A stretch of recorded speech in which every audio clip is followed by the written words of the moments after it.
नमस्कार प्यारे साथियों। तो कैसे हैं आप सभी। आशा करते हैं कि आप सभी स्वस्थ होंगे और अपने अपने स्टडी में व्यस्त होंगे। प्यारे साथियों, आज के इस वीडियो में हम रेलवे ग्रुप डी के लिए जीव विज्ञान के महत्वपूर्ण क्वेश्चन आंसर लेकर उपस्थित हुए हैं, जो कि होने वाले परीक्षाओं में आपको इसी प्रकार के क्वेश्चन आंसर देखने को मिलेंगे, क्योंकि जो भी क्वेश्चन आंसर है वह PYQs है ज़्यादातर और इसी प्रकार के क्वेश्चन पूछे ही जाएंगे। तो वीडियो बहुत इंपॉर्टेंट होने वाला है, तो वीडियो को बिना स्किप किए हुए अंत तक जरूर ध्यान से देखें। चलिए क्वेश्चन आंसर्स को शुरू करते हैं। पहला क्वेश्चन है, मनुष्य में कौन सा एक अपशिष्ट पदार्थ है। काफ़ी इंपॉर्टेंट प्रश्न है, रेलवे ग्रुप डी और एसएससी 2003 का पूछा गया प्रश्न है। तो ऑप्शन देखते हैं, यूरिया होता है अपशिष्ट पदार्थ, या अमोनिया, या आयोडीन, या नाइट्रिक अम्ल। तो इस प्रश्न का उत्तर हो जाएगा यूरिया मनुष्य में पाया जाने वाला अपशिष्ट पदार्थ होता है। तो ऑप्शन ए इस प्रश्न का राइट आंसर हो जाएगा। अगला प्रश्न देखते हैं, ये भी काफ़ी इंपॉर्टेंट प्रश्न है, रेलवे टीसी तथा NTPC 2012 का पूछा गया प्रश्न है। मानव शरीर में पेशियों की कितनी संख्या होती है। तो मानव शरीर में पेशियों की संख्या 665 होती है। तो ऑप्शन सी इस प्रश्न का राइट आंसर हो जाएगा। अगला प्रश्न देखते हैं, मनुष्यों में पुनः स्थापित होने वाले दांतों की संख्या कितनी होती है। तो मनुष्यों में पुनः स्थापित होने वाले दांतों की संख्या 20 होती है। तो ऑप्शन बी इस प्रश्न का राइट आंसर होगा। अगला प्रश्न देखते हैं, मानव शरीर की सबसे मजबूत हड्डी कहाँ उपस्थित होती है। तो मानव शरीर की सबसे मजबूत हड्डी जबड़े में उपस्थित होती है। तो ऑप्शन ए इस प्रश्न का राइट आंसर होगा। अगला प्रश्न देखते हैं, ये भी काफ़ी इंपॉर्टेंट प्रश्न है, रेलवे ग्रुप डी 2009 का पूछा गया प्रश्न है। मानव शरीर में कुल कितने कशेरुकी खंड होते हैं। तो मानव शरीर में कुल 33 कशेरुकी खंड होते हैं। तो ऑप्शन डी इस प्रश्न का राइट आंसर होगा। चलिए अगला प्रश्न देखते हैं, हमारी अस्थियां तथा दांत सामान्यतः किसके बने होते हैं। तो हमारी अस्थियां तथा दांत जो होते हैं और ट्राई कैल्शियम फास्फेट से बने होते हैं, जिसके कारण वह बहुत मजबूत होते हैं। तो ऑप्शन ए इस प्रश्न का राइट आंसर होगा। चलिए अगला प्रश्न देखते हैं, ये भी काफ़ी इंपॉर्टेंट प्रश्न है, रेलवे ग्रुप डी और NTPC 2016 का पूछा गया प्रश्न है। यहाँ तक कि UP PCS में पूछा गया है। प्रश्न क्या है, निम्न में से कौन सी ग्रंथि सेक्स हार्मोन का स्राव करती है। तो जो सेक्स हार्मोन का स्राव करने वाली ग्रंथि होती है वह अधिवृक्क ग्रंथि होती है। चलिए अगला प्रश्न देखते हैं, पीयूष ग्रंथि मानव शरीर में कहाँ उपस्थित होती है। तो मानव शरीर में पीयूष ग्रंथि जो होती है वह मस्तिष्क के नीचे उपस्थित होती है। तो ऑप्शन सी इस प्रश्न का राइट आंसर हो जाएगा। अगला प्रश्न देखते हैं, स्तनधारियों में सबसे बड़ी ग्रंथि कौन सी है। तो स्तनधारियों में पाई जाने वाली सबसे बड़ी ग्रंथि यकृत होती है। तो ऑप्शन बी इस प्रश्न का राइट आंसर होगा। अगला प्रश्न देखते हैं, मानव शरीर की सबसे बड़ी मिश्रित स्रावी ग्रंथि कौन सी होती है। तो मानव शरीर की सबसे बड़ी मिश्रित स्रावी ग्रंथि अग्नाशय होती है। तो ऑप्शन सी इस प्रश्न का राइट आंसर हो जाएगा। अगला प्रश्न देखते हैं, यह भी पूछा गया प्रश्न है SSC में और रेलवे ग्रुप डी और पैरामेडिकल में पूछा गया प्रश्न है, निम्न में से कौन सा पुरुष सेक्स हार्मोन है। तो पुरुष सेक्स हार्मोन जो होता है वह टेस्टोस्टेरोन होता है। तो ऑप्शन सी इस प्रश्न का राइट आंसर हो जाएगा। अगला प्रश्न देखते हैं, निम्नलिखित में से कौन सा रोग आयोडीन की कमी के कारण होता है। तो आयोडीन की कमी के कारण होने वाला रोग जो होता है वह घेंघा रोग होता है। तो ऑप्शन ए इस प्रश्न का राइट आंसर हो जाएगा। अगला प्रश्न देखते हैं, कौन सा रंजक मानव शरीर को रंगत प्रदान करता है। तो मानव शरीर को रंगत प्रदान करने वाला रंजक जो होता है वह मेलानिन होता है। यही मेलानिन वर्णक के कारण हमारे शरीर के रंग का निर्धारण होता है। तो ऑप्शन डी इस प्रश्न का राइट आंसर हो जाएगा। अगला प्रश्न देखते हैं, आंखों के रंग के लिए उत्तरदायी रंजक कहाँ उपस्थित होता है। तो आंखों के रंग के निर्धारण के लिए उत्तरदायी रंजक जो होता है वह आंख की पुतली में उपस्थित होता है। तो ऑप्शन बी इस प्रश्न का राइट आंसर हो जाएगा। अगला प्रश्न देखते हैं, मानव शरीर में अवग्रह वृद्धांत किसका भाग है। तो मानव शरीर में अवग्रह वृद्धांत भाग जो होता है वह बणियात का भाग होता है। तो ऑप्शन ए इस प्रश्न का राइट आंसर हो जाएगा। अगला प्रश्न देखते हैं, निम्न में से कौन सी संरचना प्रक्षेपण के लिए उत्तरदायी है। तो ऑप्शन देखते हैं, पौधे में प्रक्षेपण के लिए संरचना कौन सी उत्तरदायी होती है। तो तना, या फिर रंध्र, या छाल, या जाइलम। तो प्रक्षेपण के लिए पौधों में उत्तरदायी जो होती है वह छाल होती है। तो ऑप्शन सी इस प्रश्न का राइट आंसर हो जाएगा। अगला प्रश्न देखते हैं, ये भी काफ़ी इंपॉर्टेंट प्रश्न है, रेलवे एएलपी 2005 का पूछा गया प्रश्न है, मानव शरीर के संतुलन को नियंत्रित करने के लिए मस्तिष्क का कौन सा हिस्सा जिम्मेदार होता है? तो मानव शरीर के संतुलन के नियंत्रण करने के लिए सेरिबेलम भाग जो होता है मस्तिष्क का, वह भाग उत्तरदायी होता है। तो ऑप्शन बी इस प्रश्न का राइट आंसर हो जाएगा। अगला प्रश्न देखते हैं, शैवाल की कोशिका भित्ति बनी होती है। तो शैवाल की कोशिका भित्ति सेल्यूलोज की बनी होती है। तो ऑप्शन बी इस प्रश्न का राइट आंसर हो जाएगा। अगला प्रश्न देखते हैं, निम्न में से कौन सा महिला जनन अंग का भाग नहीं है? तो ऑप्शन देखते हैं, गर्भाशय या फिर फैलोपियन ट्यूब या योनि या मूत्रमार्ग। तो इसका राइट आंसर हो जाएगा मूत्रमार्ग भाग जो होता है वह जनन अंग के अंतर्गत नहीं आता। तो ऑप्शन डी इस प्रश्न का राइट आंसर हो जाएगा। चलिए अगला प्रश्न देखते हैं, खमीर है। तो ऑप्शन देखते हैं, खमीर एक प्रकार का बायोफ्राइटा है या कवक में आता है या शैवाल में या जीवाणु। तो खमीर एक प्रकार का कवक के अंतर्गत आने वाला जीव होता है। तो ऑप्शन बी इस प्रश्न का राइट आंसर हो जाएगा। अगला प्रश्न देखते हैं, किस यंत्र के द्वारा पेड़ के तनों की वृद्धि मापी जाती है? तो इसका राइट आंसर हो जाएगा, ऑक्सीमीटर के द्वारा पेड़ की तनों की वृद्धि या मोटाई नापी जाती है। तो ऑप्शन सी इस प्रश्न का राइट आंसर होगा। चलिए अगला प्रश्न देखते हैं, जंतु कोशिका के भीतर सबसे प्रचुर मात्रा में कौन सा अकार्बनिक पदार्थ पाया जाता है? तो जंतु कोशिका के भीतर पाए जाने वाला सबसे प्रचुर मात्रा में अकार्बनिक पदार्थ जो होता है वह जल H2O होता है। तो ऑप्शन डी इस प्रश्न का राइट आंसर हो जाएगा। अगला प्रश्न देखते हैं, किस वैज्ञानिक ने डीएनए का द्विकुंडलन मॉडल दिया था? तो इसका राइट आंसर हो जाएगा, वाटसन और क्रिक ने डीएनए का द्विकुंडलन मॉडल दिया था। तो ऑप्शन सी इस प्रश्न का राइट आंसर हो जाएगा। अगला प्रश्न देखते हैं, कोशिका की आत्महत्या की थैली किसे कहा जाता है? तो कोशिका की आत्महत्या की थैली लाइसोसोम को कहा जाता है। काफ़ी इंपॉर्टेंट प्रश्न है, काफ़ी बार परीक्षाओं में पूछा है। तो ऑप्शन ए इस प्रश्न का राइट आंसर हो जाएगा। अगला प्रश्न देखते हैं, क्लोरोफिल में कौन सी धातु उपस्थित होती है? तो क्लोरोफिल में मैग्नीशियम धातु उपस्थित होती है। तो ऑप्शन बी इस प्रश्न का राइट आंसर हो जाएगा। अगला प्रश्न देखते हैं, दूध का धवल रंग किसकी उपस्थिति के कारण होता है? तो दूध का धवल रंग केसीन की उपस्थिति के कारण होता है। केसीन एक प्रकार का प्रोटीन होता है। तो ऑप्शन डी इस प्रश्न का राइट आंसर हो जाएगा। अगला प्रश्न देखते हैं, इंसुलिन किसके द्वारा उत्पादित होता है? तो इंसुलिन जो होता है वह अग्नाशय के द्वारा उत्पादित होता है। तो ऑप्शन डी इस प्रश्न का राइट आंसर हो जाएगा। चलिए अगला प्रश्न देखते हैं, कौन सा रोग विटामिन ए की कमी के कारण होता है? तो विटामिन ए की कमी के कारण होने वाला रोग जो होता है वह रतौंधी रोग होता है। तो ऑप्शन सी इस प्रश्न का राइट आंसर हो जाएगा। अगला प्रश्न देखते हैं, कौन हमारी आंखों में प्रवेश करने वाली प्रकाश की मात्रा को नियंत्रित करता है? तो ऑप्शन देखते हैं, दृष्टिपटल या पुतली या आइरिस या रेटिना। तो इसका राइट आंसर जो होगा, आइरिस जो होती है वो हमारी आंखों में प्रवेश करने वाले प्रकाश को नियंत्रित करती है। तो ऑप्शन सी इस प्रश्न का राइट आंसर हो जाएगा। अगला प्रश्न देखते हैं, पेड़ पौधों का खाना तैयार करने की प्रक्रिया क्या कहलाती है? तो पेड़ पौधों में भोजन के निर्माण की प्रक्रिया फोटोसिंथेसिस प्रकाश संश्लेषण कहलाती है। तो ऑप्शन डी इस प्रश्न का राइट आंसर हो जाएगा। अगला प्रश्न देखते हैं, ये भी काफ़ी इंपॉर्टेंट प्रश्न है, रेलवे टीसी और सीसी 2003 का पूछा गया प्रश्न है। एक भारी नाभिक के दो हल्के नाभिकों में टूटने की प्रक्रिया को क्या कहते हैं? तो एक भारी नाभिकों के दो हल्के नाभिकों में टूटने की प्रक्रिया नाभिकीय विखंडन कहलाती है। तो ऑप्शन बी इस प्रश्न का राइट आंसर हो जाएगा। अगला प्रश्न देखते हैं, श्वेत रक्त कणिकाओं WBC का मुख्य कार्य क्या है? तो WBC का मुख्य कार्य जो होता है वह ऑक्सीजन का परिवहन करना होता है। तो ऑप्शन सी इस प्रश्न का राइट आंसर हो जाएगा। अगला प्रश्न देखते हैं, किसकी उपस्थिति के कारण रक्त का रंग लाल होता है?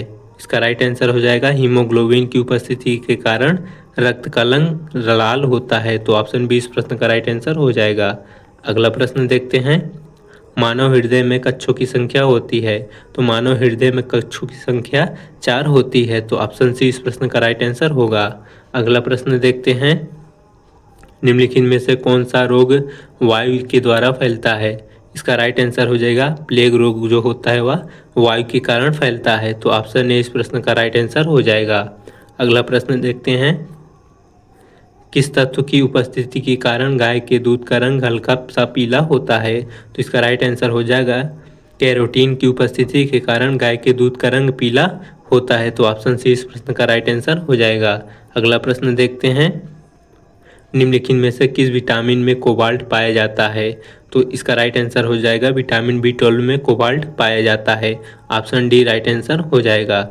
अगला प्रश्न देखते हैं, किस तत्व की कमी के कारण आलू में ब्लैक हट रोग होता है? तो ब्लैक हट रोग आलू में जो होता है वह ऑक्सीजन की कमी के कारण होता है। तो ऑप्शन सी इस प्रश्न का राइट आंसर हो जाएगा।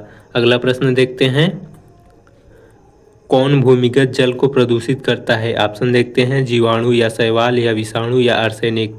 इसका राइट आंसर हो जाएगा आर्सेनिक जो तत्व होते हैं वह भूमिगत जल को प्रदूषित करते हैं। तो ऑप्शन डी इस प्रश्न का राइट आंसर हो जाएगा। अगला प्रश्न देखते हैं, निम्न में से किसकी उपस्थिति के कारण गिरगिट रंग बदलता है?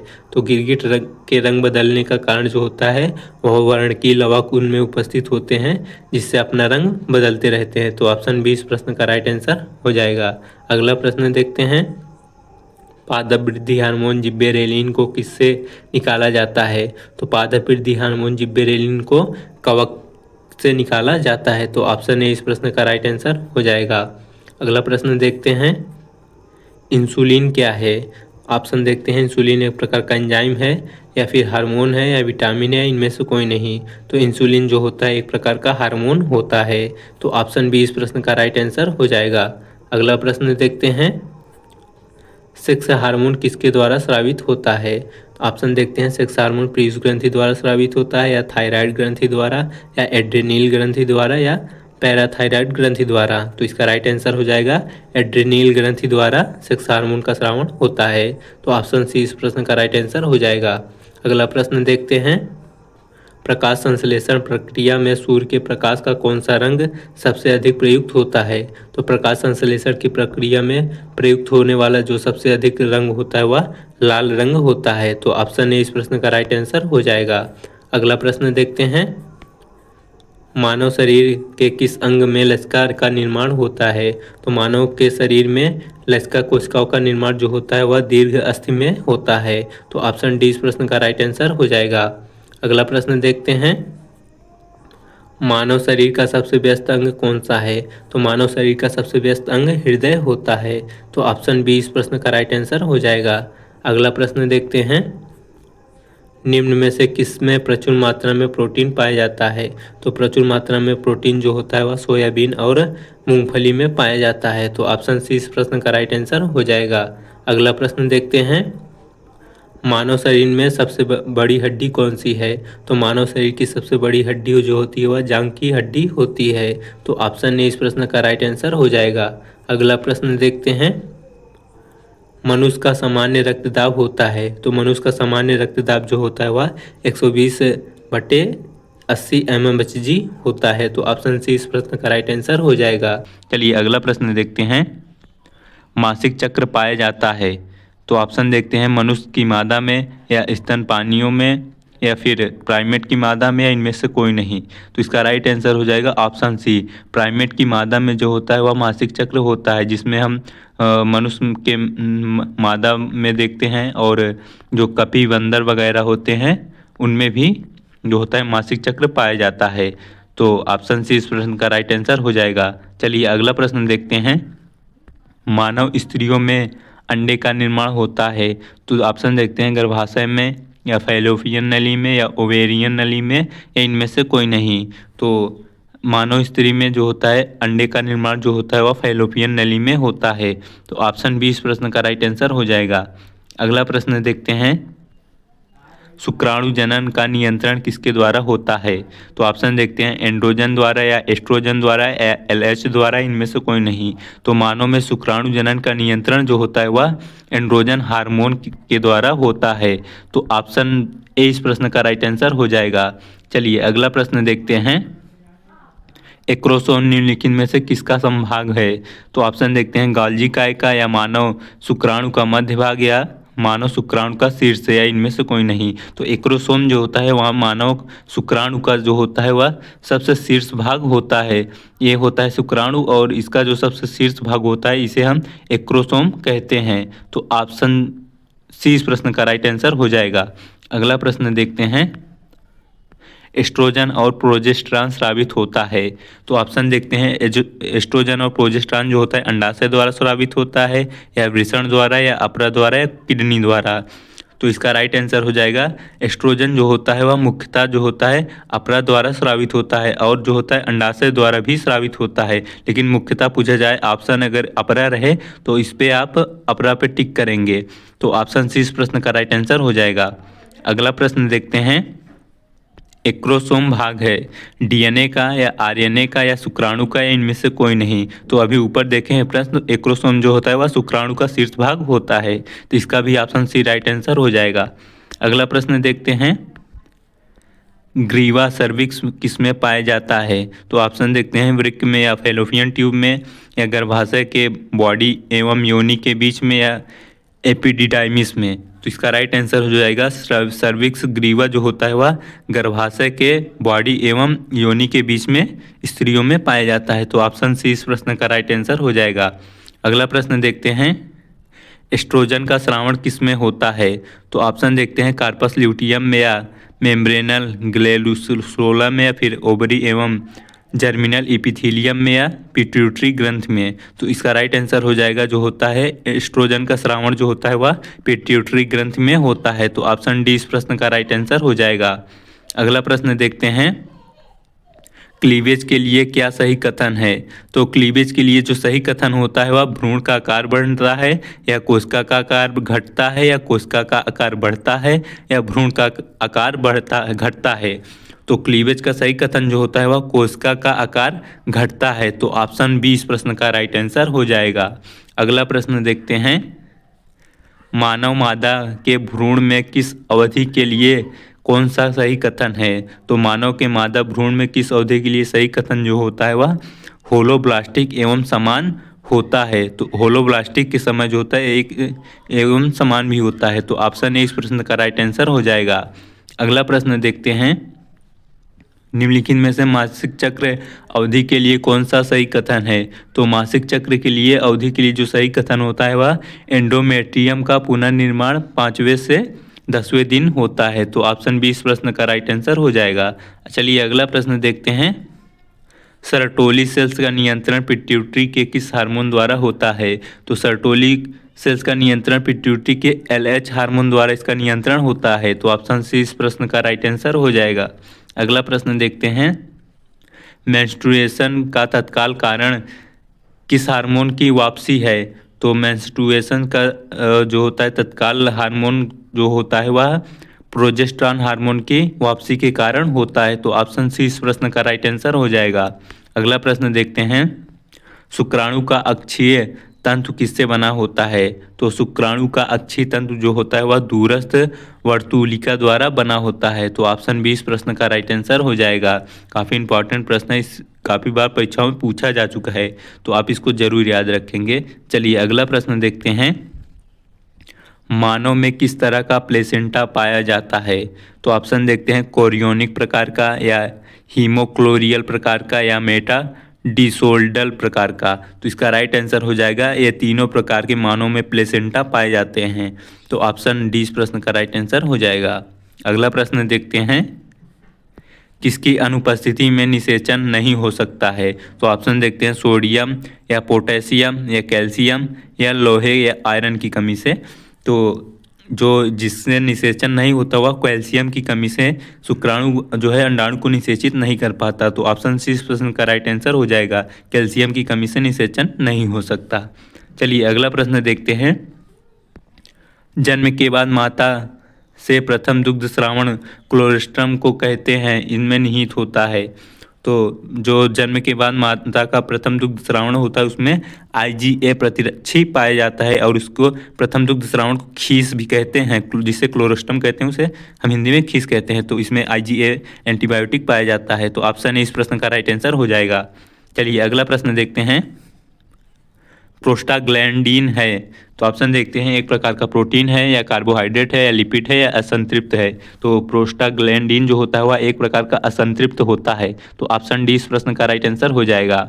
अगला प्रश्न देखते हैं, सेमिनल वेसाइकल का स्रावण द्वारा फ्रक्टोज की उपस्थिति फॉरेंसिक जांच में प्रदर्शित करता है। तो सेमिनल वेसाइकल के स्रावण द्वारा जो होता है फ्रक्टोज होता है वह ऑप्शन देखते हैं सिफिलिस की जांच में या एड्स की जांच में या बलात्कार की जांच में या हेपेटाइटिस की जांच में। तो इसका राइट आंसर हो जाएगा जो सेमिनल वेसाइकल का स्रावण होता है फ्रक्टोज का, उसका जांच जो है बलात्कार के जांच के लिए किया जाता है। तो ऑप्शन सी इस प्रश्न का राइट आंसर हो जाएगा। अगला प्रश्न देखते हैं, शुक्राणु जनन किसके द्वारा अभिभूत होता है? तो शुक्राणु जनन जो होता है वह FSH हार्मोन के द्वारा निर्माण होता है। FSH हार्मोन जब संकेत देता है कोशिकाओं को तब उसके द्वारा जो होता है वह शुक्राणु निर्माण की प्रक्रिया शुरू होती है। तो ऑप्शन ए इस प्रश्न का राइट आंसर हो जाएगा। अगला प्रश्न देखते हैं, शुक्राणु जनन द्वारा एक प्राथमिक कोशिका शुक्राणु जनन द्वारा एक प्राथमिक शुक्राणु कोशिका से कितने शुक्राणु बनते हैं? काफ़ी इंपॉर्टेंट प्रश्न है, इसको जरूर पूछ लिया जाता है। तो शुक्राणु जनन द्वारा एक प्राथमिक शुक्राणु से 4 शुक्राणु बनते हैं। तो ऑप्शन बी इस प्रश्न का राइट आंसर हो जाएगा। चलिए अगला प्रश्न देखते हैं, अंडा के कोशिका द्रव में क्या नहीं होता है? क्या ना कहा? तो इसका राइट आंसर हो जाएगा, अंडा के कोशिका द्रव में जो होता है वह सेंट्रोसोम होता है। तो ऑप्शन डी इस प्रश्न का राइट आंसर हो जाएगा।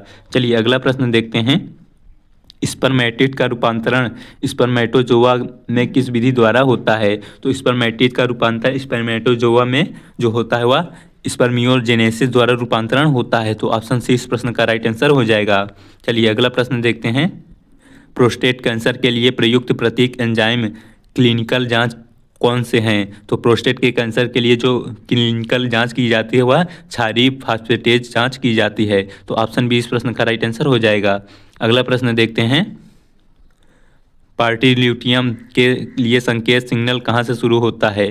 तो पार्टिल्यूटियन के लिए संकेत जो शुरू होता है वह प्लेसेंटा तथा पूर्ण विकसित गर्भाशय शिशु से होता है। तो ऑप्शन बी इस प्रश्न का राइट आंसर हो जाएगा। अगला प्रश्न देखते हैं, गर्भावस्था में किस महीने में गर्भाशय शिशु गतिशील होता है तथा सिर पर बाल उग जाते हैं? काफ़ी इंपॉर्टेंट प्रश्न है। तो इसका राइट आंसर हो जाएगा 5वें महीने में जो होता है वह गर्भावस्था में शिशु जो होता है गतिशील हो जाता है और सिर पर बाल उग जाते हैं 5वें महीने में। तो ऑप्शन बी इस प्रश्न का राइट आंसर हो जाएगा। अगला प्रश्न देखते हैं, अंडाशय के नज़दीक का फैलोपियन ट्यूब का भाग है? तो अंडाशय के नज़दीक का फैलोपियन ट्यूब भाग जो होता है वह स्थमस होता है। इसमें ही शुक्राणु और अंडाणु का निषेचन होता है। तो ऑप्शन ए इस प्रश्न का राइट आंसर हो जाएगा। अगला प्रश्न देखते हैं, किसी मादा में ब्लास्टोसिस्ट के लिए क्या है सही क्रम? तो ब्लास्टोसिस्ट के लिए जो सही होता है वह इसका राइट आंसर हो जाएगा, इम्प्लांटेशन के साथ ट्रोपोब्लास्ट कोशिका का इम्प्लांटेड होता है। तो ऑप्शन डी इस प्रश्न का राइट आंसर हो जाएगा। अगला प्रश्न देखते हैं, किसी श्रावण में फ्रक्टोज कैल्शियम एवं एंजाइम सबसे अधिक पाया जाता है किसमें? तो किसी श्रावण में फ्रक्टोज कैल्शियम एंजाइम सबसे अधिक पाया जाता है वह नर सहायक ग्रंथि में पाया जाता है। तो ऑप्शन ए इस प्रश्न का राइट आंसर हो जाएगा। अगला प्रश्न देखते हैं, नर युग्मक तथा मादा युग्मक के संयोजन से क्या बनता है? तो नर युग्मक तथा मादा युग्मक के संयोजक से युग्मनज बनता है। तो ऑप्शन डी इस प्रश्न का राइट आंसर हो जाएगा। अगला प्रश्न देखते हैं, निम्नलिखित में से कोई एक पुरुष में पाया जाता है? तो ऑप्शन देखते हैं, गर्भाशय या भग या लेबिया माइजोरा या कॉपर। तो जो होता है वह पुरुष में पाए जाने वाला भाग जो होता है वह लेबिया माइजोरा होता है। तो ऑप्शन सी इस प्रश्न का राइट आंसर हो जाएगा। अगला प्रश्न देखते हैं, नर हार्मोन की उत्पत्ति कहाँ से होती है? तो नर हार्मोन की उत्पत्ति जो होती है वह वृषण से होती है। तो ऑप्शन बी इस प्रश्न का राइट आंसर हो जाएगा। अगला प्रश्न देखते हैं, स्तनधारियों में वृषण कोष में उतरते हैं? तो स्तनधारियों में वृषण कोष से शुक्राणु जनन के लिए उतरते हैं। तो ऑप्शन ए इस प्रश्न का राइट आंसर हो जाएगा। चलिए अगला और अंतिम प्रश्न देखते हैं, शुक्राणु अंडे के घेरे को घोलने के लिए एक एंजाइम युक्त पदार्थ उत्पन्न करता है कहलाता है। तो शुक्राणु अंडे के घेरे के घोलने के लिए जो शुक्राणु जो उत्पन्न करता है पदार्थ वह हाइलुरोनिटेरेज कहलाता है। तो ऑप्शन बी इस प्रश्न का राइट आंसर हो जाएगा। प्यारे साथियों, वीडियो कैसा लगा? वीडियो अच्छा लगा तो चैनल को सब्सक्राइब, वीडियो को लाइक करना ना भूलें। हम अपने चैनल पर इसी प्रकार से साइंस और जीके जीएस से रिलेटेड क्वेश्चन आंसर लाते रहते हैं। तो वीडियो देखने के लिए धन्यवाद।